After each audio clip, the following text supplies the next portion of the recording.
So hi friends, welcome to our channel. Friends, మనకి 7th class క్వాలిఫికేషన్తో apply చేసుకునే విధంగా జిల్లా కోర్టులలో ఖాళీగా ఉన్నటువంటి జూనియర్ అసిస్టెంట్ లెవెల్ ఉద్యోగాలతో పాటు వివిధ రకాల ఉద్యోగాలకి సంబంధించి ఒక బంపర్ నోటిఫికేషన్ అనేది అధికారికంగా అయితే రిలీజ్ చేయడం జరిగింది. ఈ యొక్క పోస్ట్కి మనకు సొంత జిల్లాలోనే మనకి పోస్టింగ్ అనేది ఉంటుంది గైస్. ఎటువంటి ఎక్స్పీరియన్స్ అంటూ కూడా ఏమి కూడా ఉండాల్సినటువంటి అవసరం అయితే లేదు. జాబ్లో చేరగానే మనకి 44,000 వరకు కూడా శాలరీ అనేటువంటి రావడం అయితే జరుగుతుంది guys. Male and female candidates ఇద్దరు కూడా ఈ యొక్క జాబ్స్కి అప్లై అయితే చేసేసుకోవచ్చు. ఈ విధంగా ఇక నోటిఫికేషన్కి సంబంధించి కంప్లీట్ డీటెయిల్స్తో పాటు ఏ విధంగా అప్లికేషన్స్ అనేవి సబ్మిట్ చేసుకోవాలన్నటువంటి డీటెయిల్స్ని కూడా ఎక్స్ప్లెయిన్ చేస్తాను కాబట్టి స్కిప్ చేయకుండా ఎండ్ వరకు చూసి అప్లికేషన్స్ అయితే సబ్మిట్ అయితే చేసుకోండి. ఫస్ట్ టైం మన ఛానల్ని విజిట్ చేస్తున్నట్లయితే కనుక సబ్స్క్రైబ్ అయితే చేసుకోండి. అదేవిధంగా పక్కనే వస్తే బెల్ ఐకన్ కూడా యాక్టివేట్ చేసి పెట్టుకోండి ఫ్రెండ్స్. మీరు ఇచ్చేటువంటి లైక్స్ అలా ఎంకరేజింగ్ అండ్ మోటివేషన్గా ఉంటాయి కాబట్టి సో ప్రతి ఒక్కరు కూడా వీడియోని లైక్ చేసి మీ ఫ్రెండ్స్ అండ్ ఫ్యామిలీ మెంబర్స్కి అయితే షేర్ చేయండి friends. Okay, let's start the video. So job details కనుక చూసుకున్నట్లయితే కనుక ఈ యొక్క నోటిఫికేషన్ ద్వారా టోటల్గా మనకి 3 డిఫరెంట్ టైప్స్ ఆఫ్ పోస్టులను అయితే రిక్రూట్మెంట్ అయితే చేయడం జరుగుతుంది. సో పోస్టుల వరకు వేకెన్సీస్కి సంబంధించిన డీటెయిల్స్ కనుక చూసుకున్నట్లయితే కనుక జూనియర్ అసిస్టెంట్ ఉద్యోగాలు వచ్చేసరికి టోటల్గా మనకి 2 vacancies, office subordinate or attender ఉద్యోగాలు వచ్చేసరికి టోటల్గా మనకి 2 వేకెన్సీ అనేవి కేటాయించడం జరిగింది. జూనియర్ అసిస్టెంట్ పోస్టులకి సంబంధించినటువంటి వేకెన్సీ అనేవి ఒక పోస్ట్ అనేది మనకి స్పెషల్ మెజిస్ట్రేట్ కోర్ట్ అనంతపురంలోను, మరొక పోస్ట్ అనేది స్పెషల్ మెజిస్ట్రేట్ కోర్ట్ హిందూపూర్లో మనకి యొక్క వేకెన్సీ అనేవి కేటాయించడం జరిగింది. Next office subordinate or attender ఉద్యోగాలు వచ్చేసరికి ఒక పోస్ట్ అనేది మనకి స్పెషల్ మెజిస్ట్రేట్ కోర్ట్ అనంతపురంకి, మరొక పోస్ట్ అనేది స్పెషల్ మెజిస్ట్రేట్ కోర్ట్ అనంతపురంలో మనకి యొక్క పోస్టులు అనేవి మనకి కేటాయించడం జరిగింది. సో ఇక పోస్టులకి సెలెక్ట్ అయినటువంటి క్యాండిడేట్స్కి మనకి పే స్కేల్ అనేది ఏ విధంగా ఉంటుందని చూసుకున్నట్టయితే కనుక జూనియర్ అసిస్టెంట్ పోస్టులకి మీరు సెలెక్ట్ అయినట్టయితే కనుక 25,000 వరకు కూడా శాలరీ అనేటువంటి రావడం అనేది జరుగుతుంది. ఆఫీస్ సబార్డినేట్ పోస్టులకి మీరు సెలెక్ట్ అయినట్లయితే కనుక 20,000 వరకు కూడా శాలరీ అనేటువంటి పే చేయడం అనేది జరుగుతుంది గైస్.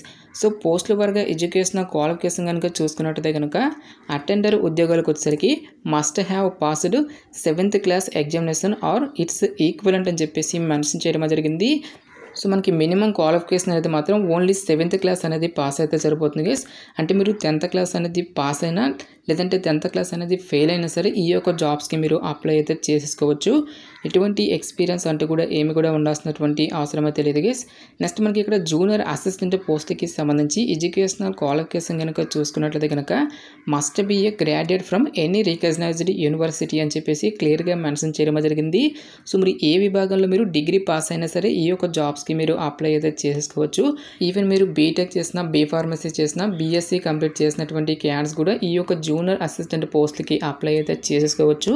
సో ఇక పోస్ట్కి అప్లై చేసుకోవడం మీకు ఉండాల్సినటువంటి ఏజ్ లిమిట్ విషయానికి వచ్చినట్టయితే కనుక సో మీకు మినిమం ఏజ్ అనేది 18 ఇయర్స్ అయితే కంప్లీట్ అయి ఉండాలి.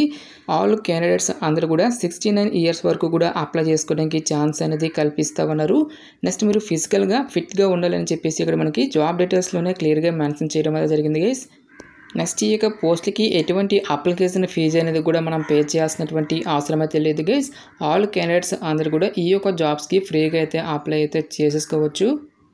నెక్స్ట్ మనకి ఇదే నోటిఫికేషన్ ద్వారా హెడ్ క్లర్క్ ఉద్యోగాలను కూడా రిక్రూట్మెంట్ అయితే చేయడం జరుగుతుంది. టోటల్గా మనకి ఒక వేకెన్సీ అనేవి కేటాయించడం జరిగింది గైస్. ఇక ఒక వేకెన్సీ అనేది కూడా మనకి అడిషనల్ డిస్ట్రిక్ట్ కోర్ట్ అనంతపురంకి అయితే మనకి కేటాయించడం జరిగింది. సో ఇక పోస్టులకి అప్లై చేసుకోవడం మీకు ఉండాల్సినటువంటి ఏజ్ లిమిట్ విషయానికి వచ్చాడితే కనుక సో మీకు మినిమం ఏజ్ అనేది 18 ఇయర్స్ అయితే కంప్లీట్ అయి ఉండాలి. ఆల్ క్యాండిడేట్స్ అందరూ కూడా 65 ఇయర్స్ వరకు కూడా అప్లై చేసుకోవడానికి ఛాన్స్ అనేది కల్పిస్తూ ఉన్నారు. ఆల్ ఇండియా నేషనల్ సిటిజన్స్ అందరూ కూడా అప్లై చేసుకోవడానికి ఛాన్స్ అనేది కల్పిస్తూ ఉన్నారు గైస్. సో మీరు ఏ స్టేట్కి చెందినా సరే both male and female candidates ఇద్దరు కూడా ఈ యొక్క వేకెన్సీస్కి అప్లై అయితే చేసేసుకోవచ్చు. సో ఇక పోస్ట్కి సెలెక్ట్ అయినటువంటి క్యాండిడేట్స్కి మనకి పే స్కేల్ అనేది ఏ విధంగా ఉంటుందని చూసుకున్నట్టయితే కనుక టోటల్గా మనకి 44,000కి పైగానే మనకి శాలరీ అనేటువంటి రావడం అనేది జరుగుతుందని చెప్పేసి ఇక్కడ మనకి రిక్రూట్మెంట్ నోటిఫికేషన్లోనే క్లియర్గా మెన్షన్ చేయడం జరిగింది. సో ఇక హెడ్ క్లర్క్ ఉద్యోగాలకి అప్లై చేసుకోవడానికి మీకు ఉండాల్సినటువంటి ఎడ్యుకేషనల్ క్వాలిఫికేషన్ కనుక చూసుకున్నట్లయితే కనుక ఈ యొక్క పోస్టులకి కూడా మీరు ఏదైనా ఒక విభాగంలో బ్యాచిలర్స్ డిగ్రీ అనేది కంప్లీట్ చేస్తే సరిపోతుంది. ఈ యొక్క జాబ్స్కి మనము అప్లై అయితే చేసేసుకోవచ్చు. ఎటువంటి ఎక్స్పీరియన్స్ కానీ ఎటువంటి ఎక్స్ట్రా సర్టిఫికెట్స్ అంటూ కూడా ఏమీ కూడా ఉండాల్సినటువంటి అవసరమే తెలియదు గైస్. సో ఇక పోస్ట్కి సంబంధించి సెలక్షన్ ప్రాసెస్ అనేది ఏ విధంగా ఉంటుందని చూసుకున్నట్టయితే కనుక సో ఎవరైతే ఇక రిక్రూట్మెంట్కి అప్లికేషన్స్ అన్నవి సబ్మిట్ చేసినటువంటి క్యాండిడేట్స్ నుంచి అప్లికేషన్స్ని షార్ట్ లిస్ట్ చేసి ఒక షార్ట్ లిస్ట్ అనేటువంటి క్యాండిడేట్స్కి ఫస్ట్ ఆఫ్ ఆల్గా మనకి రిటన్ టెస్ట్ అనేది కండక్ట్ చేసి పోస్టులను బట్టి మనకి టెక్నికల్ టెస్ట్ కానీ లేదంటే ఇంటర్వ్యూ అనేది కండక్ట్ చేసేసి ఈ యొక్క వేకెన్సీస్కి ఎంపిక అయితే చేయడం జరుగుతుంది. నెక్స్ట్ ఈ యొక్క పోస్ట్కి సంబంధించి అప్లికేషన్ ప్రాసెస్ విషయానికి వచ్చినట్టయితే కనుక ఓన్లీ ఆఫ్లైన్లోనే అప్లై చేసుకోవాల్సి అయితే ఉంటుంది. ఈ యొక్క అప్లికేషన్ ఫామ్ లింక్ అనేది నేను డిస్క్రిప్షన్లోను కామెంట్ సెక్షన్లో అయితే ప్రొవైడ్ అయితే చేస్తాను గైస్. ఫస్ట్ ఆఫ్ ఆల్ ఈ యొక్క అప్లికేషన్ ఫామ్ అనుకుందండి మీ యొక్క దగ్గరలో ఉన్నటువంటి ఏదైనా నెట్ సెంటర్కి వెళ్ళి ప్రింట్అవుట్ అయితే తీసుకోవాల్సి అయితే ఉంటుంది. ఈ విధంగా మీరు ప్రింట్అవుట్ తీసుకున్నటువంటి ఈ యొక్క అప్లికేషన్ ఫామ్ అనేది తీసుకొని రైట్ సైడ్లో మీకు లేటెస్ట్ పాస్పోర్ట్ సైజ్ ఫోటోగ్రాఫ్ అనేటువంటిది మీరు ఇక్కడ స్టిక్ చేసి గెజెటెడ్ ఆఫీసర్తో మీరు సైన్ అనేది చేయించాల్సి అయితే ఉంటుంది. సో మనకి గెజెటెడ్ ఆఫీసర్ అంటే గ్రీన్ ఇంక్తో ఎవరైతే సైన్ చేస్తారో ఆ యొక్క ఆఫీసర్స్ చేత మీరు ఇక్కడ సైన్ అనేది చేయించాల్సి అయితే ఉంటుంది. నెక్స్ట్ క్యాపిటల్ లెటర్లో మీ యొక్క ఫుల్ నేమ్తో పాటు మీ యొక్క ఫాదర్స్ నేము, నెక్స్ట్ మీకు జెండర్ మేల్ అయితే మేల్ అని ఫీమేల్ అయితే ఫీమేల్ అని చెప్పేసి ఒక డీటెయిల్స్ అన్నిటిని కూడా ఫిల్ చేసిన తర్వాత మీకు డేట్ ఆఫ్ బర్త్తో పాటుగా కరస్పాండెంట్ అడ్రస్ పర్మనెంట్ అడ్రస్తో పాటుగా మీకు మొబైల్ నెంబర్ అనేది ఇచ్చేసి మీకు క్యాస్ట్ అనేది ఏదైతే ఉంటుందో ఒక క్యాస్ట్ అనేటువంటి దాన్ని కూడా మీరు ఇక్కడ ఫిల్ చేసి మీకు సబ్ క్యాస్ట్ అనేటువంటి దాన్ని కూడా మీరు ఇక్కడ ఫిల్ చేయాల్సి అయితే ఉంటుంది. సో మీరు ఏ క్వాలిఫికేషన్ అయితే కలుగుంటారో ఒక క్వాలిఫికేషన్ అనేది మీరు ఇక్కడ ఫిల్ చేయాల్సి అయితే ఉంటుంది guys. So 10th serial number దగ్గర మీరు ఏం చేస్తారంటే ఇక్కడ మీరు సింపుల్గా నాట్ అప్లికేబుల్ అని చెప్పేసి మీరు ఇక్కడ ఫిల్ అయితే చేస్తాను గైస్. నెక్స్ట్ 11th పాయింట్ దగ్గర మీకు ఎక్స్పీరియన్స్ అనేది ఉంటే ఎస్ అని లేదంటే నో అని చెప్పేసి మీరు ఇక్కడ మెన్షన్ అయితే చేసేయండి. ఫైనల్గా ఇక్కడ మనకి 12th పాయింట్ దగ్గర మీరు ఇక్కడ నో అని చెప్పేసి మీరు ఇక్కడ మెన్షన్ అయితే చేసేయండి గైస్. ఈ విధంగా మీకు డీటెయిల్స్ అన్నిటిని కూడా ఫిల్ చేసిన తర్వాత డిక్లరేషన్లో ఇక్కడ మనకి స్టేషన్ అని చెప్పేసి ఇవ్వడం జరిగింది. ఈ యొక్క స్టేషన్ దగ్గర మీకు విలేజ్ నేమ్ అనేది ఇచ్చేసి అప్లికేషన్స్ అన్నవి ఏ డేట్ని అయితే సెండ్ చేస్తున్నారో అక్కడ డేట్ అనేటువంటి దాన్ని కూడా ఇచ్చేసి ఇక్కడ మీకు సిగ్నేచర్ అనేటువంటి దాన్ని ఇక్కడ చేయాల్సి అయితే ఉంటుంది. సో ఇక అప్లికేషన్ ఫామ్తో పాటు ఏ సర్టిఫికేట్స్ అనేవి అటాచ్ చేయాలని చూసుకున్నట్లయితే కనుక మీకు అకాడమిక్ క్వాలిఫికేషన్తో పాటుగా టెక్నికల్ క్వాలిఫికేషన్కి సంబంధించిన జిరాక్స్ కాపీస్, నెక్స్ట్ మీ యొక్క లేటెస్ట్ క్యాస్ట్ సర్టిఫికేట్తో పాటుగా ఓబీసీ క్యాండిడేట్స్ అనేది కనుక నాన్ క్రిమినల్ అయ్యే సర్టిఫికేటు, సో మీకు ఎక్స్పీరియన్స్ అనేది ఉంటే ఒక సంబంధించిన సర్టిఫికేట్తో పాటు నెక్స్ట్ మీరు ఫిజికల్గా ఫిట్గా ఉన్నట్టు ఒక సంబంధించిన సర్టిఫికేట్తో పాటుగా వన్ రీసెంట్ పాస్పోర్ట్ సైజ్ ఫోటోగ్రాఫ్స్ని కూడా మీరు అప్లికేషన్ ఫామ్తో పాటు కూడా సెండ్ చేసుకోవాల్సి అయితే ఉంటుంది.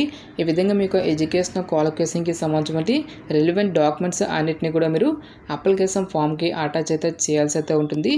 ప్రతి ఒక్క ఎడ్యుకేషనల్ డాక్యుమెంట్స్ అన్నిటిపై కూడా గెజెటెడ్ ఆఫీసర్తో మీరు సైన్ అనేది చేయించాల్సి అయితే ఉంటుంది. ఈ యొక్క అప్లికేషన్స్ అన్నిటిని కూడా ఒక ఎన్వలప్ కవర్లో పెట్టేసి ఈ యొక్క ఎన్వలప్ కవర్పై టాప్లో వచ్చేసరికి the PRL district judge Anantapuram అని చెప్పేసి మీరు ఇక్కడ మెన్షన్ చేసి నెక్స్ట్ మీరు ఏ పోస్ట్కి అయితే అప్లై చేస్తున్నారో ఒక పోస్ట్ నేమ్ అనేది కూడా మీరు ఇక్కడ ఫిల్ చేయాల్సి అయితే ఉంటుంది. లెఫ్ట్ సైడ్లో వచ్చేసరికి మీకు ఫ్రమ్ అడ్రస్ అనేది ఇచ్చేసి రైట్ సైడ్లో మనకి ఇక్కడ నోటిఫికేషన్లో ఏ అడ్రస్ అనేది ఇచ్చారో ఆ యొక్క అడ్రస్ అనేది ఉందని మీరు ఇక్కడ ఫిల్ చేయాల్సి అయితే ఉంటుంది. సో అప్లికేషన్స్ అన్నవి ఏ అడ్రస్కి సెండ్ చేసుకోవాలని చూసుకున్నట్లయితే కనుక the PRL district judge Anantapuram అనేటువంటి ఈ యొక్క అడ్రస్కి మీరు ఆగస్టు 12th లోపల యొక్క అప్లికేషన్స్ అన్నిటినీ కూడా ఆఫ్లైన్లో అయితే సెండ్ చేసుకోవాల్సి అయితే ఉంటుంది. ప్రజెంట్ మనకి ఈ యొక్క పోస్టులు అన్నిటినీ కూడా March 31st, 2025 ఇయర్ వరకు కూడా కాంట్రాక్ట్ బేసిస్ లేక పోస్టులు అన్నింటినీ కూడా రిక్రూట్మెంట్ అయితే చేయడం జరుగుతుంది. సో ఇక కాంట్రాక్ట్ పీరియడ్ అనేది కంప్లీట్ అయిన తర్వాత ఫర్దర్గా ఈ యొక్క టర్మ్ దాన్ని ఎక్స్టెండ్ చేసేటువంటి ఛాన్స్ అనేది కూడా ఉంటుంది. కాబట్టి ఇంట్రెస్ట్ ఎలిజిబుల్ క్యాండిడేట్స్ డెఫినెట్గా ఈ యొక్క ఆపర్చునిటీని అయితే యూటిలైజ్ అయితే చేసుకోండి. ఇక నోటిఫికేషన్కి సంబంధించిన లింక్స్ అన్నింటినీ కూడా వీడియో డిస్క్రిప్షన్లోను కామెంట్ సెక్షన్లో అయితే ప్రొవైడ్ అయితే చేస్తాను గైస్. ఇంకా ఇక నోటిఫికేషన్కి సంబంధించి మీకు ఎటువంటి డౌట్స్ వచ్చినా సరే నాకు కామెంట్ సెక్షన్లో కామెంట్ అయితే చేయండి. ఇటువంటి మరిన్ని జాబ్ అప్డేట్స్ కోసం మన ఛానల్ని సబ్స్క్రైబ్ చేసుకున్న బెల్ ఐకాన్ కూడా యాక్టివేట్ చేసి పెట్టుకోండి. సో ఇది ఫ్రెండ్స్ ఇవాటి వీడియో. రేపు మరొక మంచి జాబ్ అప్డేట్తో మళ్ళీ మీ ముందుకు రావడమే జరుగుతుంది. Thanks for watching. Have a nice day.